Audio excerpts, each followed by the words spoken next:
When desire feels good, you're in a place of being ready for the next inspiration and the next and the next. When desire feels good to you, then you are on your path of living happily ever after. If you have something that you want, especially those desires that you have wanted for a while, and you have not been able to identify consciously a clear path to the receiving of them, a clear path to the manifestation of them, then sometimes, nearly always, you begin to feel discord. You call it impatience or disappointment, or even fear, doubt. Sometimes you feel blame of others, or unworthiness that it hasn't come to you, or irritation that the same kinds of things are coming to other people but not to you. And so when your desire doesn't feel good to you, it's not on track, and that's why it doesn't feel good to you.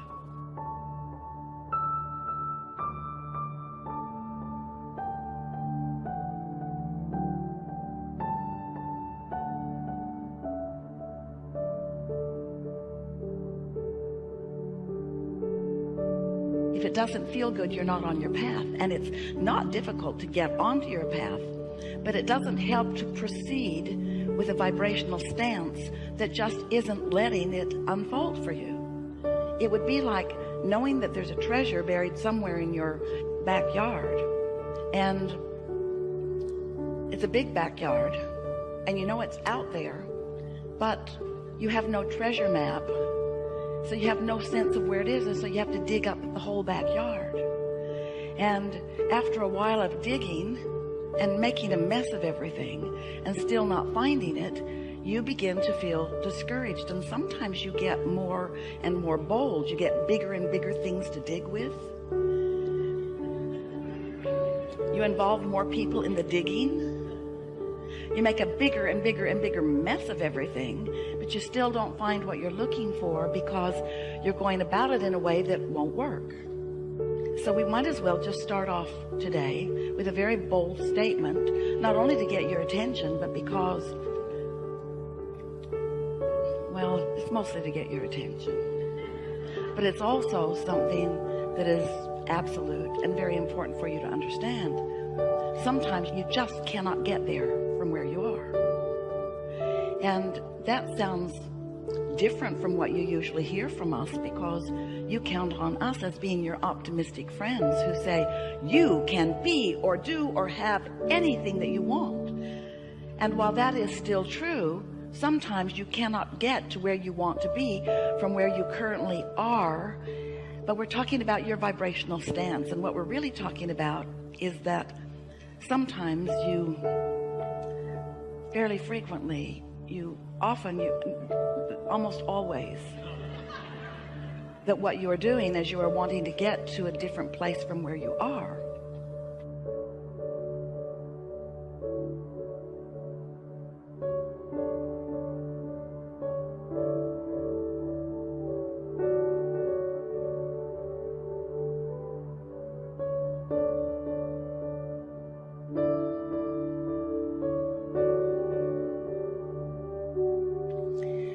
You are approaching it from your physical. It's so nice to be physical. Observational. It's so nice to have the ability to see and hear and smell and taste and touch. From this very tangible, manifest things into a reality where I and others can see them. So often you want it to be about something that is not parked in your garage yet, that you want to be parked in your garage. And there's an element of dissatisfaction within you as long as this beautiful new vehicle that you want is not parked in your garage. And there's something about you, human creatures that you are, that causes you to go to the garage and notice it isn't there. And in your awareness of its absence, you continue a vibration that makes it very difficult for you to find the path to it. And we get how you would be that way, because You were born into an environment with all of your observational ability. And your observational ability is essential to why you are here. It's what allows step one of the creative process to happen at all. Step one says, when you know what you don't want, you know what you do want, and that's the asking part of it. And you could not come to any of those conclusions, or many of them, without your observational senses. And so we're not trying to talk you out of seeing and hearing and smelling and tasting and touching. We just want you to know that once you have identified that you want something, then using those senses to take score of where you are in terms of the manifestation of it is counterproductive.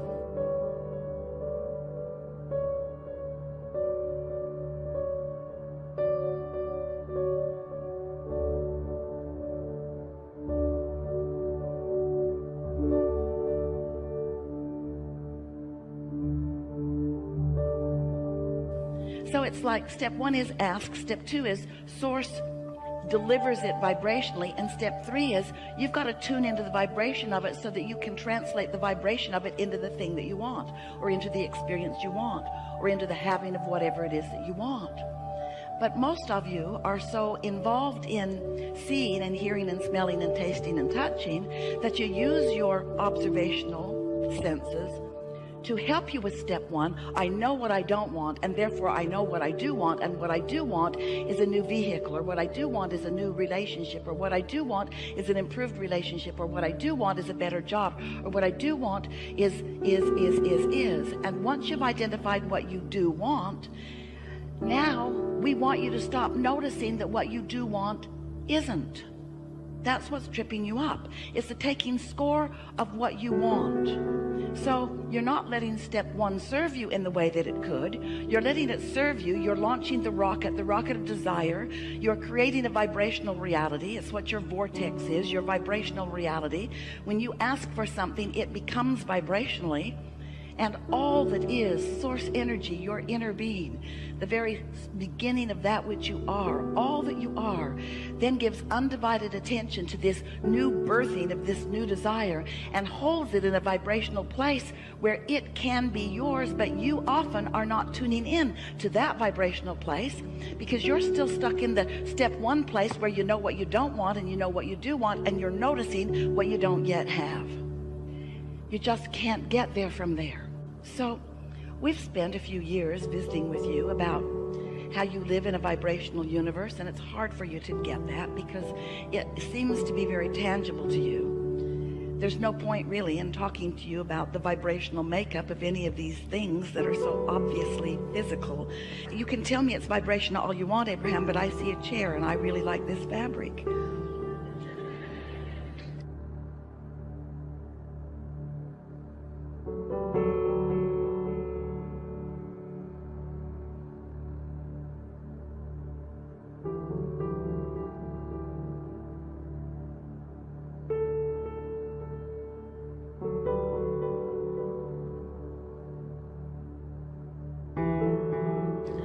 And so talk about the vibration of it if you must, but I'm a physical human here in a physical body, and I'm used to looking at chandeliers and lights and room dimensions and measurements and what everybody's wearing or not wearing and so forth. I like to see and hear and smell and taste and touch my vibrational reality.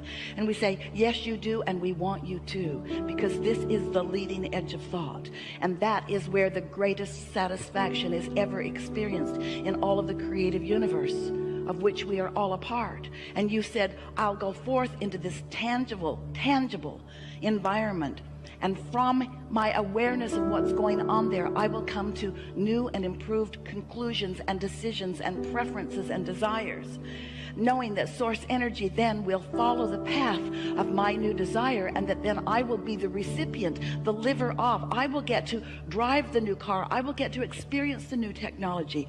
I will get to eat the new food and live in the new environments and dwell in the new dwellings. I get to live in this leading edge environment. But you didn't come to just live in this leading edge environment. You came as a creator of this leading edge environment, and you will never be happy if you are only in an observational state. You will never be happy if you remain only in a reactionary state.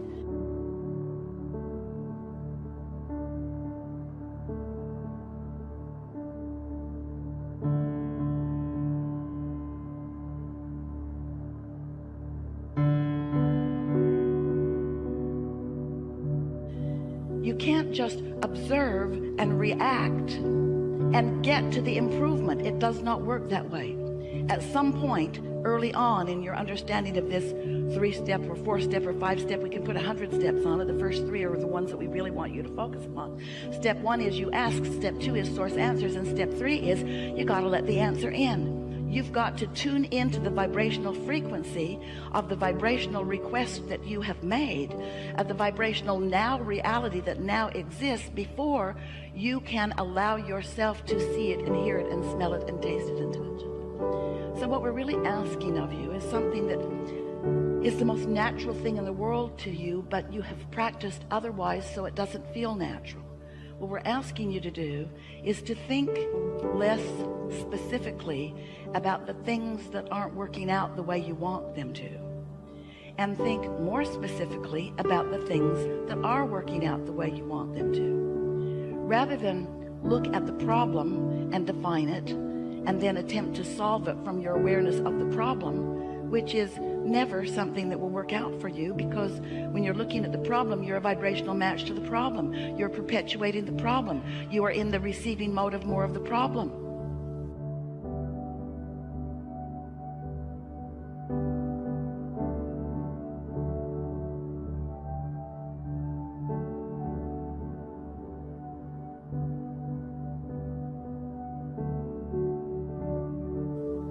You have to find a way to identify the problem and then back off from your awareness of the problem and see it as a request for something different, and then find a way to be a match, a vibrational match, an emotional match to the new and improved that you are asking for. And that's really why you came. Not because things need to get done, and not because things are broken that need to be fixed, but because it's oh so fun to get to bring your awareness into an environment where you specifically and importantly choose what matters to you, and then you find the vibrational stance that lets the universe deliver it to you. When you get to witness that, what you're really witnessing is your personal attunement to your personal desires. And what most people are mostly witnessing is their personal attunement to a reality that already exists, to which they are having a knee-jerk response. So you kind of have to decide, am I a creator or a regurgitator? Do I create my own reality, or do I just keep observing what is and keep being a part of regurgitating more of that? There's a war against this and that and the other. There's a war against so many things, and everything that there's a war against, things are getting bigger, because when you look at something, wanted or unwanted, you become a vibrational match to it, and law of attraction makes you part of the swelling of it, of the growing of it, of the evolution of it, you see. So we have a few questions for you, not because we don't know the answers, because we have a very clear vibrational awareness of where each of you stands in relationship to what each of you desire. It's just perfectly clear. But the reason that we're going to ask these questions is because we would like to bring you to a more centered place in your awareness. We would like to help you to find that, some call it grounded, we call it essential, that beginning vibrational root of who you are. Because if you can frequently return to your vibrational knowledge, then what happens is you stop all the chatter that doesn't matter, that is preventing you from a clear and, more important, satisfying path to the unfolding of what you want. So just some fun questions. Call out if you want, or just project with your thoughts. Either is fine, because it's all for you. Do you understand that you are more than this physical body?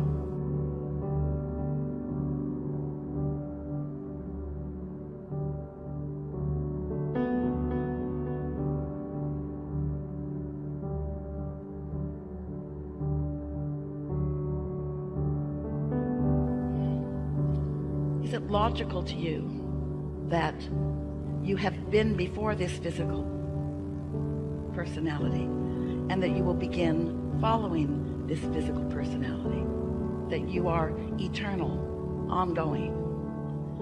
Can you feel some logic in that? Can you feel that there is not a veil or a wall or even really an important differentiation between the non-physical part of you before you were born and the physical part of you now that you are born? In other words, can you stretch your awareness of who you are to include who you really are, the whole of who you really are? Can you acknowledge that you are sourced, that there is a source of you who is in real time aware of you? That's really the question. A non-physical part of you, keenly aware of this physical part of you. Can you find that knowledge?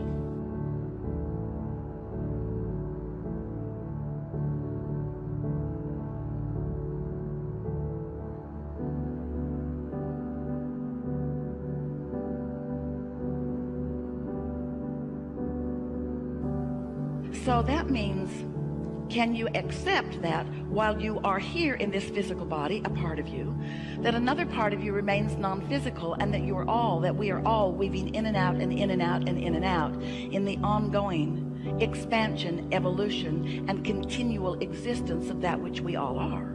In other words, for expansion, your part is so essential to the equation. And for stability, our part is so essential to the equation. And vibrationally speaking, we are really all one. Can you sort of find that? Can you accept that even though there's so much to see, so much to experience through your magnificent sensors and ability to translate vibration into meaningful life experience, that even though you have that ability to do that, can you sense that there is a whole vibrational world that is moving through you and around you and to you, that is really what is responsible for everything that you see? Can you accept that there is a vibrational world? And can you accept that this vibrational world matters? Can you accept that from that vibrational vantage point, your Earth continues to spin in its orbit in perfect proximity to other planets? And can you accept that that really is not something that any of you, no matter how wise you are, is really doing with your own physical mind? We're asking you, do you accept that there's more to this equation? And does it feel purposeful to you, or was it just sort of a lucky thing that turned out? A sort of random thing that just happened, and bam, perfection. We spin in our orbit, eon after eon after eon, in perfect proximity. How odd that must seem if you think it is random. But when you think about the purposeful existence of that which you are, and the importance of the continuing of that which you are, then can you see that the continuance of that which you are and we are, and that all that is really about new ideas calling energy forth into new time-space reality. Do you think that as you're here in this physical body, in this magnificent time and place, do you think that there's another realm somewhere else that is really more complete, more perfect, more finished, that you are striving to join? Yeah, we thought you might think that, but it's not like that. It's not like that.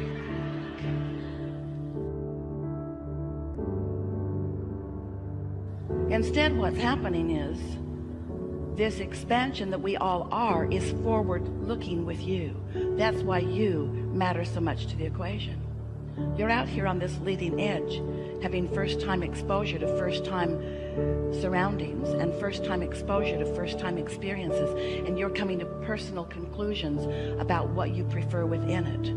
And as you do that, you're launching these vibrational rockets of desire, which are the reason for the expansion of the universe.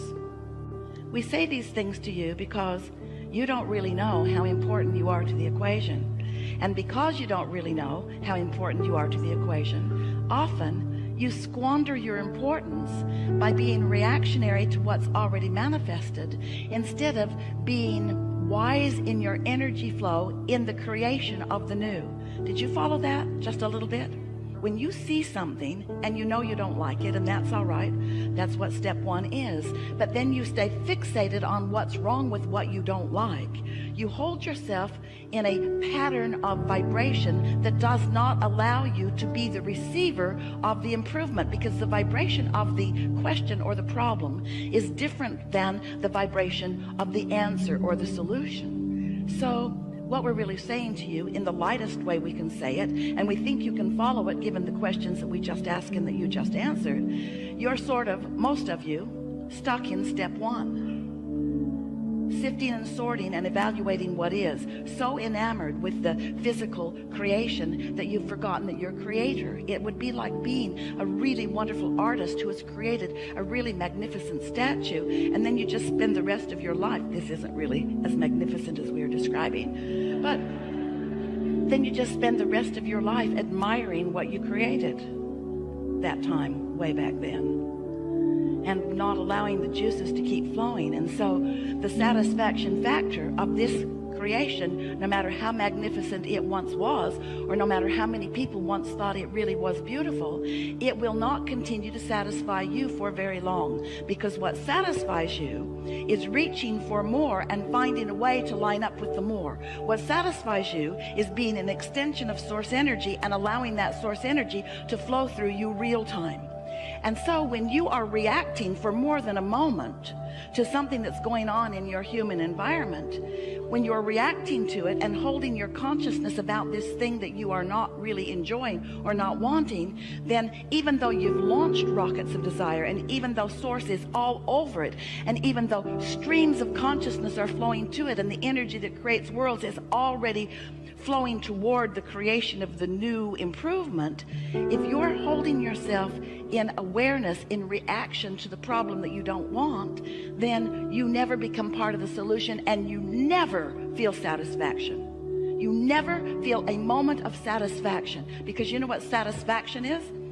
Satisfaction is just a word.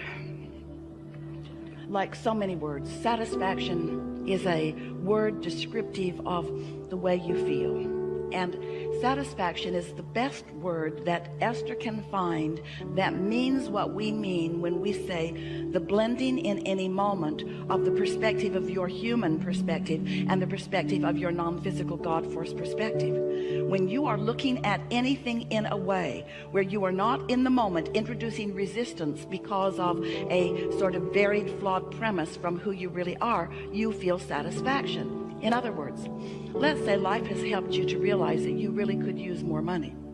And in your awareness that you could really use more money, and that awareness might come up often, many times in a day, let's say. So every time that happens, you launch a rocket of desire, a request really for more abundance.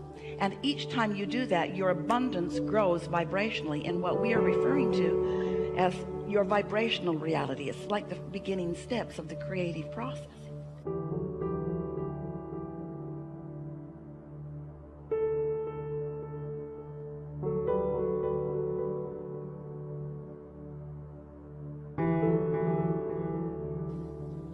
So this vibrational reality, which we've named the vortex because we wanted to get your attention, we wanted you to feel the realness of it, it gets bigger and bigger and surer and surer and stronger, not only because you continue to add to it, but because your inner being is focused upon it, and because law of attraction is gathering the cooperative components for the improvement of this. So you have, without knowing it, created a veritable fortune that is identified as yours. It's yours.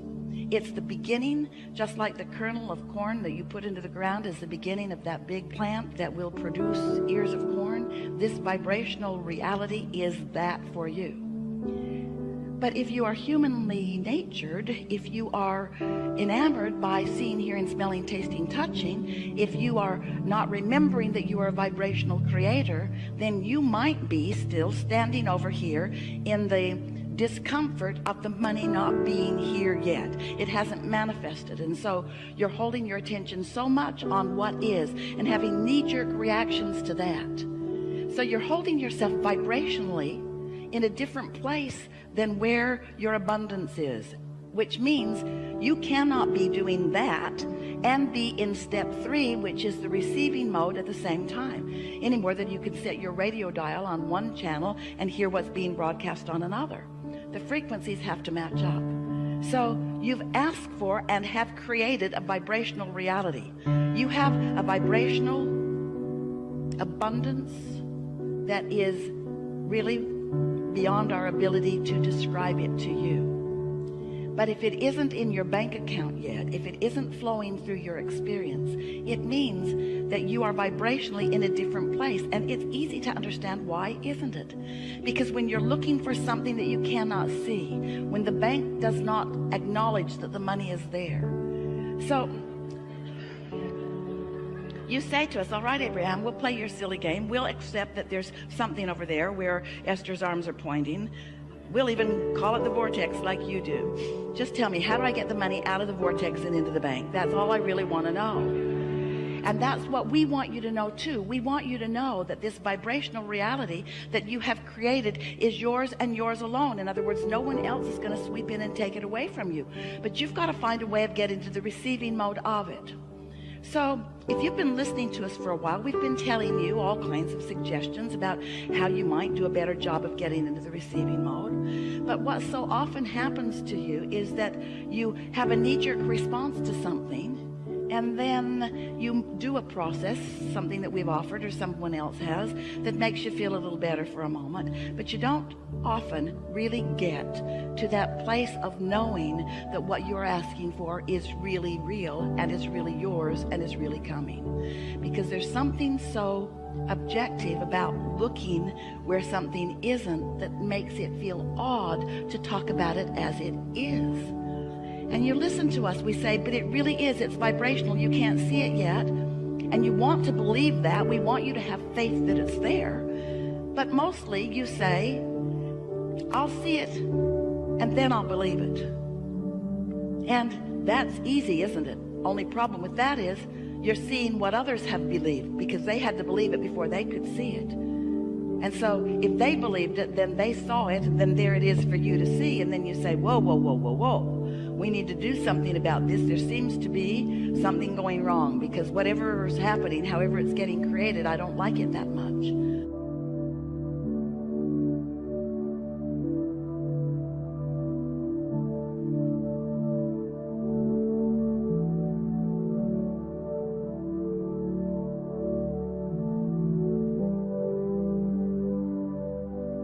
And we want you to understand that you get to modify it for yourself all day, every day. And that the energy that creates worlds is backing you up in support. So, you want more money. And let's say for right now, there isn't enough for you. You don't have access to it. It's not ready for you to spend. And when we say you can spend your vibrational currency, you say, Abraham, go talk to someone else. Vibrational currency is not what I really need right now. I need currency, not vibrational currency. I need currency. And we say, and therein lies your problem, because your need for the currency you don't have will keep you from resonating with the currency that you do have. And until you begin to resonate with the currency that you do have, it can't become bigger. In other words, these thoughts cannot turn to things. Have you been hearing us talking about turning thoughts to things? You got to wonder how things happen. Where does the economy come from? There are not pipelines from other planets piping in resources. You're turning thoughts to things. That's what the expansion of all of this is about. And so when you accept that you are turning thoughts to things, if you could just hear us, believe us, know what we mean when we say, oh, the vibrations that you have created, the basis of all of the tangible things and experiences that you desire, the basis is so expansive and so deep and lucrative and based in all that is good, that if you could just begin to get a whiff of it, and you could just hold yourself within range of that vibrational frequency, then those vibrations, which you can't see or hear or smell or taste or touch, you can't even make a thought out of them in the early stages. Those vibrations, if you hold yourself, these are the words, not in opposition of them. In other words, when you stop doing that thing you do that holds you in opposition of them, when you let your cork float, when you let your mind be still, when you stop beating the drum of what is, you let what you really want to be what is get a little bit of momentum going. That's how the deliberate creative process works. But what that requires is that you have to find a new starting place. We were watching Esther the other day. She was having an experience with someone that she really cares a lot about, who was having response to her. They were having a sort of responses with each other that was not pleasing either one of them.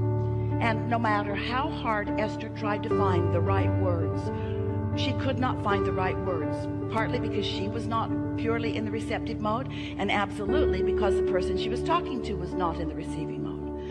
And so Esther found herself in one of those, you fell into, feudal situations where it doesn't matter what you say or what you do, it's just going to be what it is. You're just not going to have any movement on this at all. And so then, once the conversation ended, now Esther is still trying to think about it, but still getting no movement about it. No movement. In a sort of rut. You ever find yourself in a rut? So something's gone wrong. You don't want it to be wrong. You try to pivot. Abraham said, pivot. Pivot. When you know what you don't want, think about what you do want.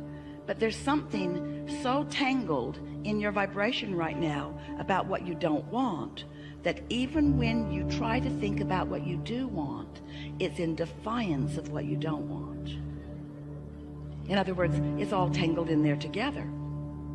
You just can't get there from there. So Esther got out, Ask and It Is Given. Her favorite book. 22 processes in the back of it. 22 processes of what to do when different things happen. So she did a little of this and a little of that, and a little of that, a little this, a little this, and she got feeling a little better. But not good enough that that thought left her mind altogether. So all day long, she stayed in a sort of rut that she had created. This is what I've got, but this is what I want, and this is what I've got, but this is what I want, and this is what I don't want, and this is what I do want, and this is what I don't want, and this is what I do want, and this is where I am, and this is not where I want to be, and this is where I want to be, but this isn't where I am, and this is where I am, and I don't want to be here. I want to be over there, but I'm not over there. I'm over here, not over there. I'm over here, not over there. I'm over here, not over there. It was exhausting.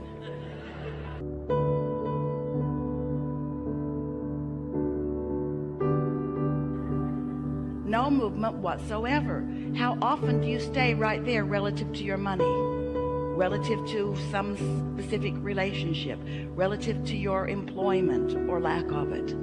It's so easy to think you're doing the work, to mean to be doing the work, to want to do the work, to want to feel better, and then worse, and then better, and then worse, and then better, and then worse. So what happens? Oh, friends, you've come so far because there was a time when you felt worse and a little better and worse and a little better, and so instead of really wanting this and being over there, you've closed that gap.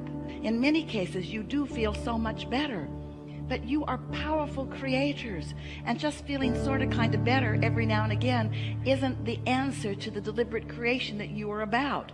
You are often in a sort of vibrational rut where you have brought yourself to a place of feeling better, and then next time you turn the corner, something else happens and you start that reactive process all over again.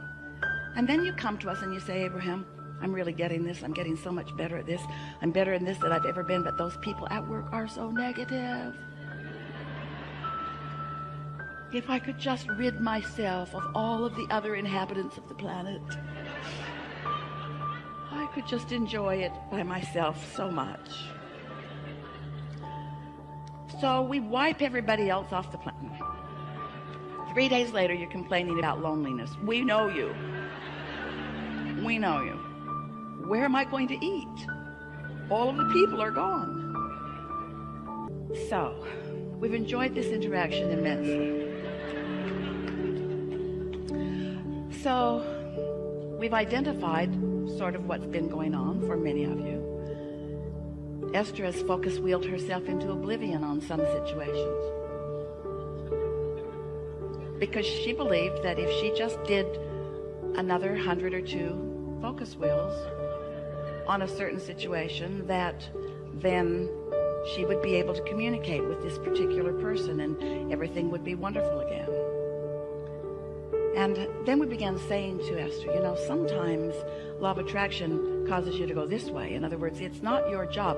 We are not having these conversations with you so that you can control, not through your action and not through your strength and not through your prowess, but through your vibrational alignment. We are not giving you any of what we know about these laws of the universe to help you be powerful in controlling anyone or anything. What we are knowing that you want to know is how you can consistently be more of a vibrational match to what you have put over here in your vibrational reality, which means you got to find some way of shaking loose of this rut that you're in, where your highs go this high and your lows don't go that low, and your highs are this high and your lows only go that low. But you've got to get all the way there in order to really be in the receiving mode. You can't be in the receiving mode of magnificent things and be in the petty mode of focusing upon things that other people are doing that bug you. They just don't go together.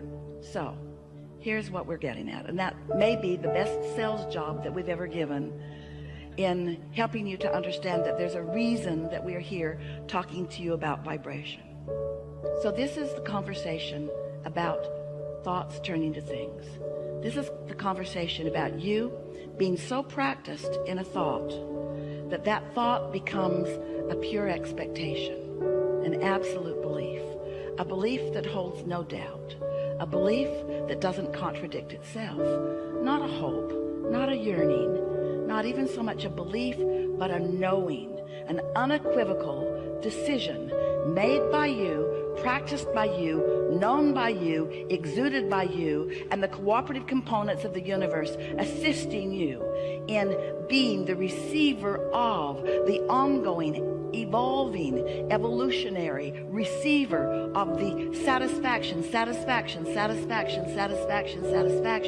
as each and everything that you desire blossoms into your experience, giving you unequivocal satisfaction moment by moment as it moves along. But you've got to start someplace other than over there so close to where you are.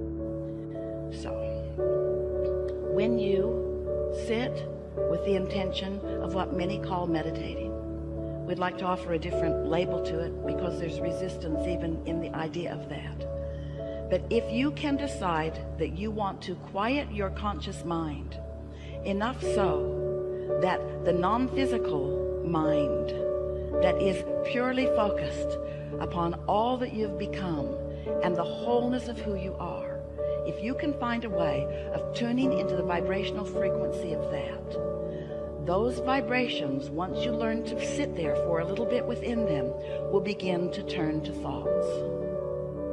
And when those thoughts come, you will feel and understand, while we don't want you to focus very much upon them, the pleasure and the satisfaction of that thought.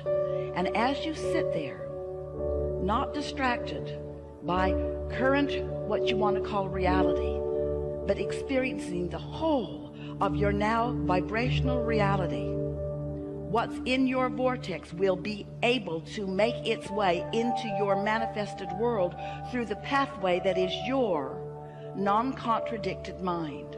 Does that sort of make sense to you?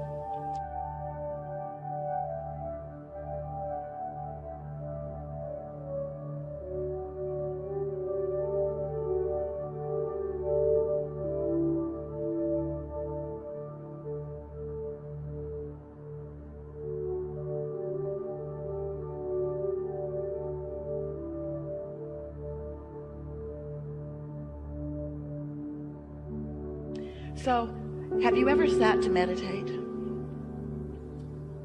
Do you sometimes do that? Are you doing it on a semi-regular or regular basis? And when you sit to meditate, when someone suggested to Jerry and Esther that they meditate, as soon as they got away from that person in the car, they said, that's just weird. Jerry said, I think of myself more as a business person. Meditation just seemed weird to them. That was many years ago, and to many it still seems weird today. But it's because there's not an understanding of what it means. Meditation, if you understand it, and you're about to, will take you back to the core vibration that is unchallenged by beliefs that are keeping you from what you want. Meditation will take you to the vibrational frequency that your inner being is, and as you're able to maintain it for a little bit, law of attraction will bring momentum to that. So when we talk about law of attraction, what we're really talking about is momentum. We're really talking about you being at some starting point, and law of attraction bringing the next and the next and the next and the next and the next and the next and the next. So if you're irritated by something, law of attraction will bring you more and more and more and more and more and more and more and more and more of things like that. If you are in love with life, law of attraction will bring you more and more and more and more and more and more and more and more of that. But we love you so much. We love you so much. You are sloppy in your thinking. You are reactive in your thinking. You are letting everything in the world be the reason that you are offering the vibration that you're offering, and then you are in opposition to what you really want. You can't get there from there.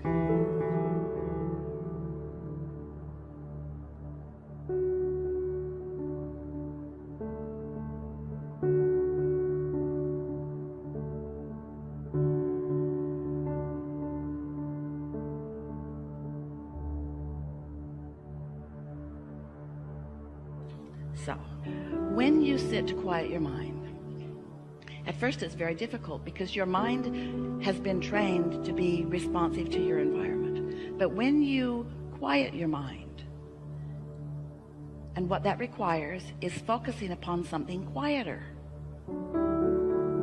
Esther sat to meditate yesterday, and she had a load of clothes in the washing machine. And a door closed, but she could still hear the clanging and the banging of the zipper on the jeans. And it kept her from being able to withdraw from her physical experience. Just something that simple. And she thought, well, it'll stop in a minute, but it didn't. It was an hour and 12-minute cycle. And so it wasn't a good choice of a time or a place for her to intend to quiet her mind. If your telephone's going to ring, it's not a good time or a place to sit to meditate. You want to find a time when you are not likely to be interrupted, in a space where you can really control the environment a bit. It's good if you can shut out the things that you're mostly physically attracted to. So as you sit in this comfortable position, it doesn't matter what it is as long as it's comfortable. And as long as you believe that you can maintain it for at least 15 minutes without needing to worm around, sit in a comfortable place with one intention, and that is to let your mind be still. And when your mind wanders, and it will, just focus upon the idea that you want your mind to be still. Now, we have noticed, as we've watched so many of you, that it is really helpful if you can find something to focus upon that isn't much to think about. Like even a ticking of a clock is a pretty good thing. Or the dripping of a faucet is a pretty good thing. Or if you want your eyes to be open, it's really better if they're closed. A flickering of a flame. Doesn't matter what it is, as long as it's not very much. So it has your attention, but it doesn't bring a lot of attention. You get the idea. Find something that is easy for you to focus upon, that's not very thought-provoking. And then just focus on it until you receive the sign that you have quieted your mind. And that sign is a physical, visceral feeling of detachment from this time and place. It feels like numbness. It feels like floating. It feels like a suspension of gravity. It feels like detachment. It feels like soothing. It feels delicious. So Esther is sitting there, and once she achieves that state, she begins to realize that some intention other than her own is making motions with her physical body. In other words, she's not deliberately thinking about what she's going to do with her physical body. Something else is. That broader perspective is. That quieted mind is. And once she feels that detachment and begins to feel that, and you will in a day or two or three or four or five, you will feel that. And here's the advantage to you. When you get to that place where you are mindless, you are thoughtless, and the non-physical part of you now is the dominant part of your vibration, you are in a state of utter well-being just for a moment. And you are not doing anything with your physical noticing, with your physical senses, that's distracting from that base of well-being. Now you see, the thing that's so wonderful about allowing, it might take you 15 minutes to get there, and you might only be there a minute or two before your meditation time is up. But that's enough. It doesn't matter how long it takes you to get there. It's just important that you get there, because when you get there, you've pushed the reset button. You've given yourself an opportunity to have detachment from the vibrations that are hindering you. And that rut that Esther found in her knowing what she didn't want and trying to find what she did want is now a little softer. It's less likely that she's going to stay in that rut once finding that. You see what we're getting at?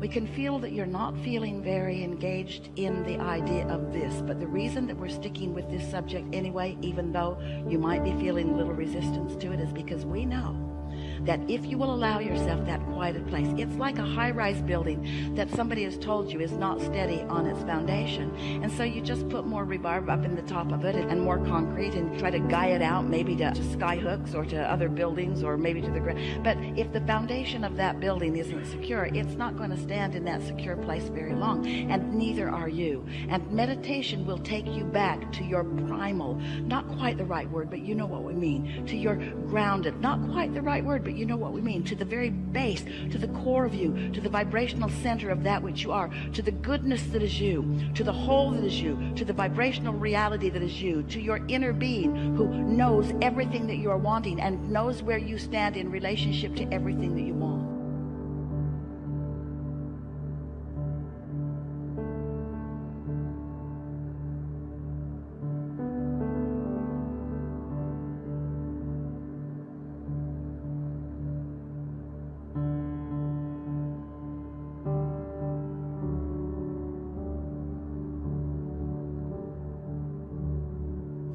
So now you find that vibrational place, that sort of detached place. And once you are pretty good at getting there, have you ever gotten there?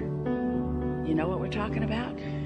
Once you are pretty good at getting there, what you will notice, if you will allow yourself to stay in that vibrational place for a little bit, is that the vibration will begin to turn to thoughts.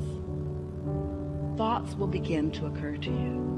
And you will know the perfection of those thoughts because of the way they feel as they come across your mind. Now, when the thought comes, don't try to think about it. You're in the receiving mode. Receive the thoughts. Receive the thoughts. Let your vibrational reality and your inner being be the deliverer of the thoughts. You are the receiver of the thoughts. And as you allow yourself to be the receiver of the thought, and you don't contradict the thought by, oh, I wonder if that was my thought, or if that was my inner being's thought, or I wonder if I really thought that, or who thought that, or was that a good thought, or was that a bad thought? I don't even know if I'm thinking good thoughts or bad thoughts. I'm not sure. Just let it be. And as you just let it be, law of attraction and momentum will cause that thought to become more and more and more until an idea will explode in your mind that will make you say, this meditation's over. I got places to go, things to do, people see. In other words, you'll find yourself very soon feeling enlivened for the day. And it doesn't take more than about a week of that, and we're only talking about 15 or 20 minutes, before, as you begin your day like that, then everything in your day, these ruts that you've been in relative to different relationships or different situations, will begin to soften out. They will begin to dissipate. The problems will dissipate. And if you don't get too carried away in taking score of what's dissipating, and instead you just enjoy, you just find the satisfaction factor in finding your clarity and your strength. Oh.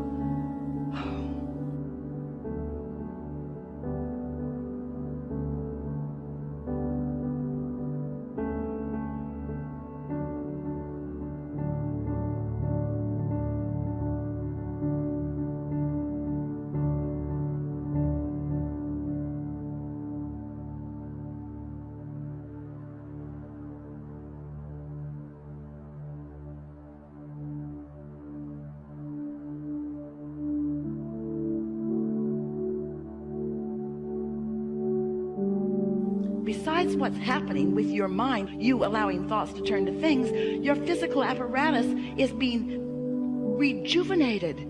You are in the replenishing mode. Everything about your experience is being enhanced and improved because you are allowing yourself a respite from the contradictory thoughts that you didn't even know you had, that are in the form of beliefs that you've picked up along your physical trail in defense of the world that you are defending yourself against.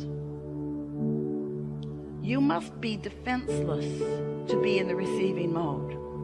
And that feels so weird, because that sounds like, oh, but what if there are bad things trying to get me? And we say, the thing is, no bad things are even after you unless you're thinking about them. So when you defend yourself against them, you're putting more thoughts that you need to defend against. You sort of kind of get what we mean by that?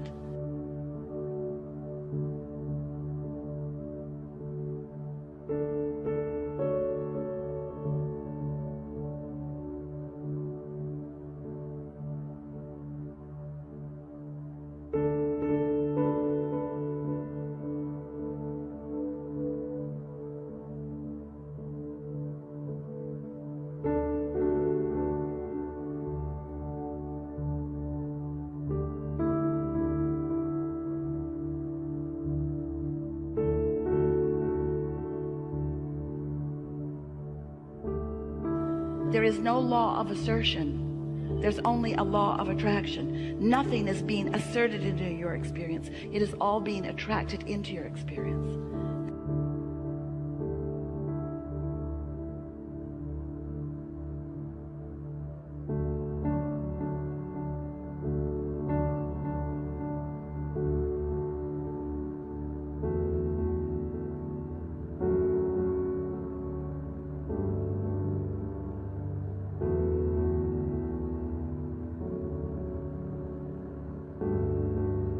So, it's such a good time to return for a little while every day to the true nature of your being, where you allow the full force of goodness and wisdom and clarity to demonstrate in your day-to-day experiences. It is our promise to you that you will notice an improved manifested state right away.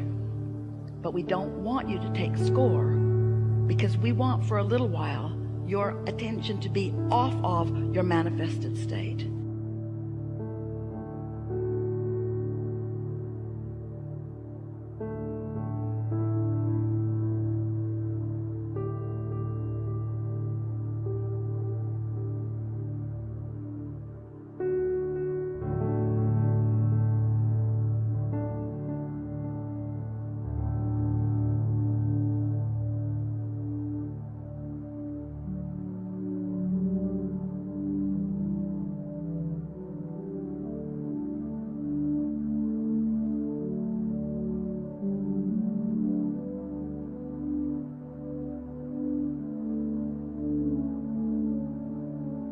Want your attention for a little while to be upon your vibrational basis, because Vibrations turn to thoughts, and thoughts turn to things. And the satisfaction factor of releasing resistance and sitting there in that soup of well-being is satisfying. And when a thought comes into your mind that's about well-being and love, when it's a thought that you can't even articulate, it's just a feeling of well-being, that's a satisfaction. And when that thought turns to a thought of something that you're appreciating, and you allow yourself to just ponder that thing that you're appreciating, there's satisfaction. And then when that thought gathers up another thought or two, and you begin to feel enthusiasm in your experience, that's satisfaction. And then when you move out into the day, and your timing is better than it's ever been, that's satisfaction. When you find timing everywhere you go, that's satisfaction. And you're the only one that will be witnessing it, because you're the only one that really knows what you've been asking for. But as it is demonstrated to you, not because you finally deserve it, but because you finally allow what you do deserve. So we know that was long. We also know it is the most important thing that you've ever heard. Because, friends, you're trying, we know you are, you're trying to break through, but you're not starting with enough momentum. Start back here and you'll gain the momentum that equals the energy that creates worlds. And one who is connected to that kind of stream is more powerful than millions who are not.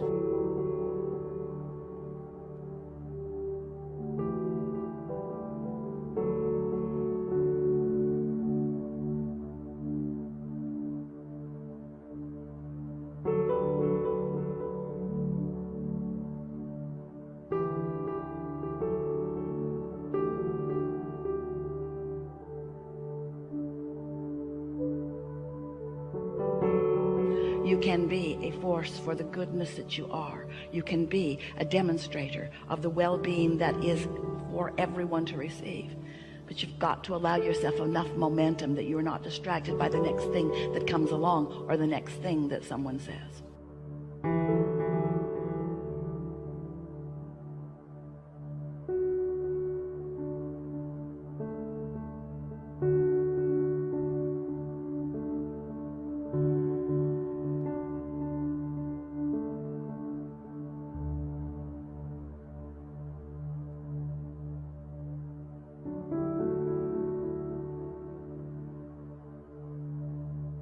Very eager to talk with you about what matters to you. If it is important to you, it is important to us.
When desire feels good, you're in a place of being ready for the next inspiration and the next and the next. When desire feels good to you, then you're on your path of living happily ever after. If you have something that you want, especially those desires that you've wanted for a while,